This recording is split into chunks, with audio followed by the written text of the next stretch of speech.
Même si l'Eurovision 2020 a été annulé, plusieurs programmes et dispositifs alternatifs ont été mis en place pour en maintenir l'esprit musical, festif et fédérateur. L'Eurovision 2020 est annulé, vive l'Eurovision. Le fait que le concours international de chansons n'ait pas lieu cette année en raison de la pandémie de coronavirus, une première depuis sa création en 1956, ne signifie pas pour autant qu'on entendra parler de lui. Au contraire, plusieurs programmes alternatifs sont mis en place d'ici au mois de mai pour offrir au monde son lot de performances pyrotechniques, de ballades au piano et de distribution de points. À l'heure où une bonne partie de l'humanité est confinée, toutes ces initiatives opèrent un retour aux sources de l'événement. Si la compétition musicale a vu le jour, c'était pour fédérer les populations d'un continent meurtri par la Seconde Guerre mondiale tout en exploitant une nouvelle technologie, les partages d'images et les retransmissions en direct en simultané dans plusieurs pays, soit exactement ce que permet Internet. Une émission officielle pour remplacer la finale. La finale de l'Eurovision aurait dû se tenir le 16 mai à Rotterdam, Pays-Bas.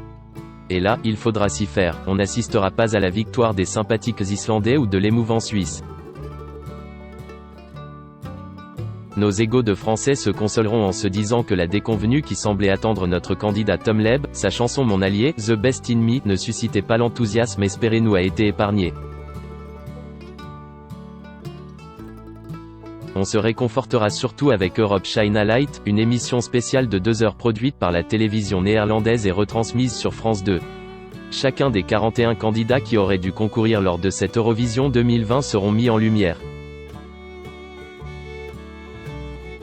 Ils interpréteront aussi collectivement, depuis leurs pays respectifs, une chanson d'une édition passée du concours, dont les paroles fédératrices seront appropriées à la situation dans laquelle nous nous trouvons, annonce le communiqué de presse. En l'occurrence,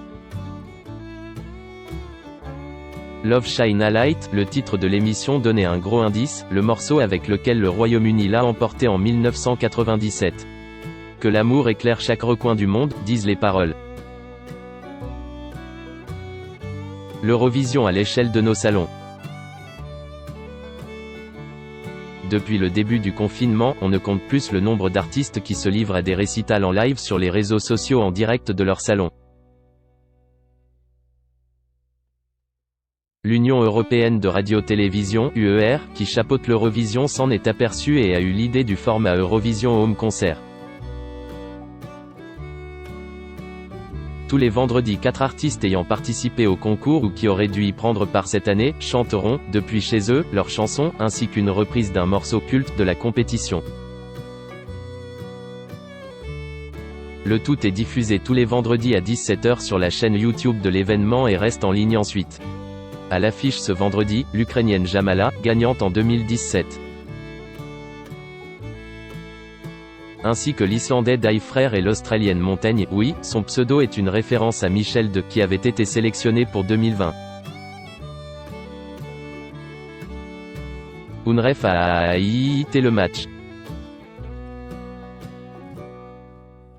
La chaîne L'équipe profite du confinement pour rediffuser quelques-uns des grands matchs de l'histoire du foot et les accros au ballon rond s'en régalent. Les fans de l'Eurovision aussi se replongent avec nostalgie dans les éditions passées. Le Britannique Rob Oley, qui pige pour le quotidien The Independent, a carrément lancé le concept Eurovision Again. Autrement dit, la diffusion en live sur YouTube d'un ancien concours que des milliers de passionnés regardent ainsi simultanément tout en livrant leurs commentaires sur les réseaux sociaux. Le hashtag Eurovision Again a ainsi été l'un des plus commentés sur Twitter ces derniers samedis à l'échelle du monde entier.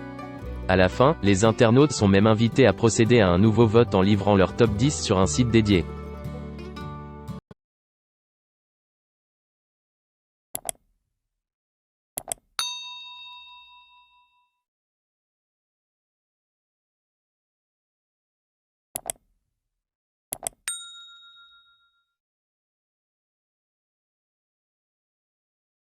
Xin chào mừng quý vị và các bạn đến với kênh tin tức VTV Online của chúng tôi.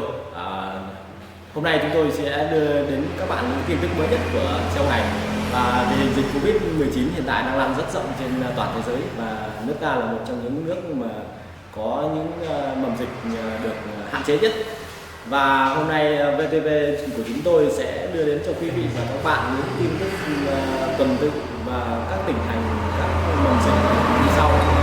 Và Yên Mô hiện tại là chưa mắc ca Covid nào 19.